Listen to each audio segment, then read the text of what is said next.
We'll welcome you back to the SEC tip-off, but now we are now joined by the 2025 national champion Florida Gators men's college basketball team on the set with their head coach. Because a season ago, I did watch their games during the season to the NCAA tournament and then until the national championship. And the head coach, like usually, is Todd Golden, entering his fourth season as a head coach. But last year was his third season, but now in the upcoming season, he'll be turning his fourth season. Now, last year, they had a 36-4, 14-4 in SEC last season ago. They had a phenomenal season last year into the national championship. 36-4, 14-4 SEC last season ago. Their record was been so killing it, physical and everything else. Man, I don't know what they will do all about that. And of course, can they defend their national champions again in the upcoming season? Because if they do, they're going to be in the history books, in the record books. And yeah, so on December 2nd, there will be an ACC versus SEC challenge on December 2nd. They'll take on Duke on my birthday. Then on the 9th of December, I forgot what team they were taking on. And of course, I told you when you walked on the stage, you thought it looked like your pops. Don't give him too much credit. No, man, he's a big dude. I said, okay. I said, Thomas is going to fill out a little bit. Was some of this like your desire to do that? And on December 9th, they'll take on Connecticut at 4 p.m. They'll take on UConn Huskies. And we're going to have, because these teams are like on his schedule. For him to come back and give us and lead his game and create an opportunity to become more of a more complete prospect before going to the NBA. And to your next point, like we have Alex, we have Tommy, we have Ruben who's here with us today, we have Micah Hand-Lockton. It's my job to find a way to get our best players on the floor. And we wanted to make sure that Tommy and the rest of the three other guys were out there as much as possible. So playing a little bit bigger, giving him an opportunity to get out on the wing, I think is going to give us an opportunity to be the best team we can be all year. You mentioned that unbelievable front line. I think you got the best front line in the country. And Micah, who goes from a starter to getting injured, is now back. I actually asked you this, Alex, because you were able to visualize all of that happening. How has Micah been handling that as a teammate? How do you all handle? Because all of you all are so talented, you know you're going to get to play. But what are the conversations like with the best front line in college basketball? Yeah, I just think Micah's done an excellent job.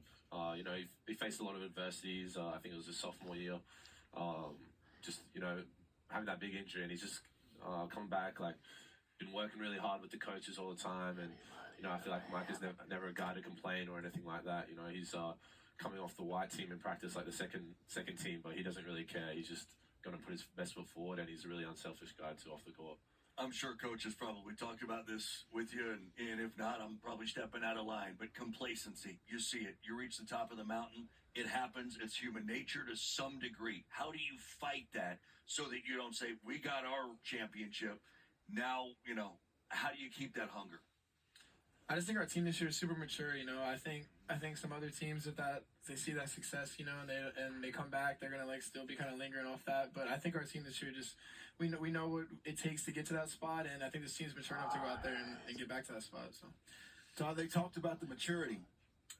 I think you're going to need that maturity this year because when you talk about defending a national championship, you're at a place who's already done that. Yeah. The expectations have to be through the roof. You think about even in this league when Arkansas back in '95 or I think it was 94. Won it in 94. 94, they came back, get to the final game. That's so hard. What are you trying to tell these guys to get them prepared for being such a huge target this year? Yeah, the reality of it for our group this year is that it's going to be a lot harder than it was last year. That's just the bottom line. We, for lack of a better term, I think we kind of snuck up on people last year, especially kind of in the beginning of SEC play.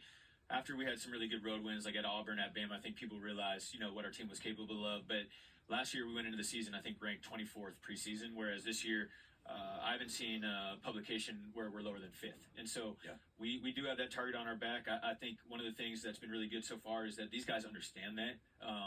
We have talked about it a lot. I know our staff make sure they understand, like, last year we were kind of the fun underdog team. That's not going to be the case this year. We're coming in with a lot of expectations. But we think of that pressure as a privilege. We'd rather have the target on our back. Xavier Lee from Princeton, Boogie Flan from Arkansas. How do you see them fitting in and what they bring to you guys?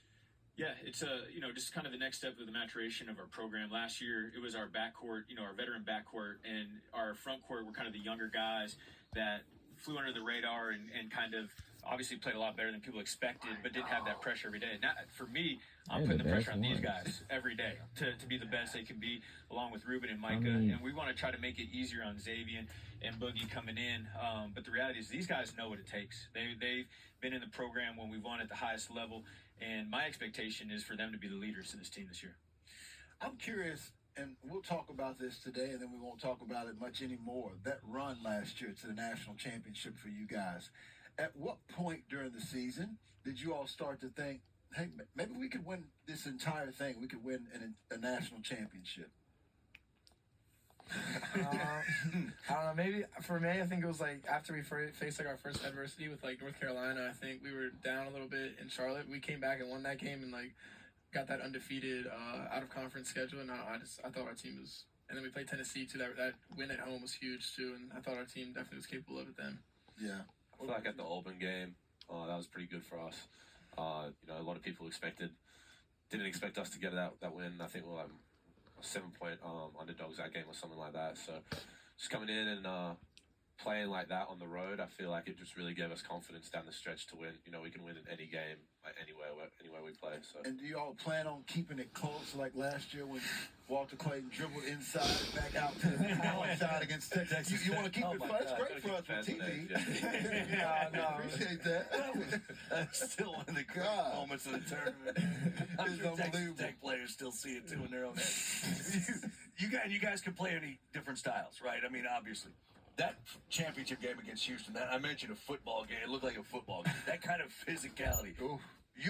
Obviously you excelled that night. Is that something you like to play, or is that just get through it and be the better team? Like, Alex, you don't see a lot of games like that, especially with all of that on the line. Yeah, I feel like there was just a lot of 3-point shooting and them just trying to crash the rebounds as hard as they could.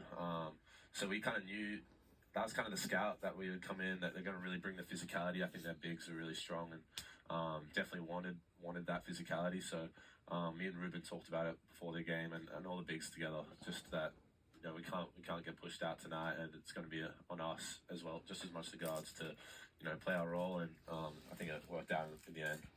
And Ruben's pretty physical, to say the least. I think you all held Janai Broom to, no points or maybe 2 points in that second half. Speaking of Auburn, this is the first year for Coach Stephen Pearl, and he said that you all have a ton of conversations. What have some of those conversations been like as a national championship coach to a first-year head coach in Stephen Pearl? Yeah, the reality is it wasn't that long ago where I got my first opportunity 6 years ago, and being the head coach of Florida is obviously a lot different than being the head coach at San Francisco. So that was a new experience for me as well. And so I think there's some relatable moments that I could have the ability to share with him and just want to support him. And I told him all the time, I want Auburn to be really good. I worked there, loved my time on the plains.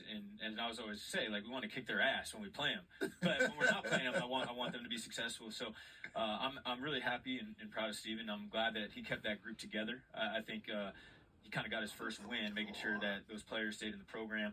And I expect them to have a really good year this year.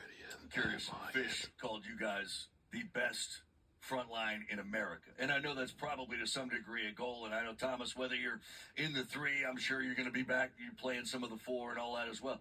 How much does that matter to you? Like, do you take it amongst yourself to say, we want to be known as that best front line in America? Is that a conversation you guys have? I think our bigg's coach, Colin Hartman, tells us that we are. Like, since last year, he was telling us that we're the best front line in the country. So I don't know if he's delusional or yeah, he's been saying that since day one. So I think we believe that there's more this year, and we kind of expect us to, build on that from last year as well. We talked about teams making a run, whether it's Arkansas getting to the final game, teams like Florida and UConn going back to back. If I were to ask you, we would have a successful season if this year, how would you guys finish that sentence? For me, I think it's pretty simple. If we're able to stay healthy, I think we'll be in good shape. As Tommy said, I think we have a really mature group. Similar to last year, we have guys that understand their role and their job within the team.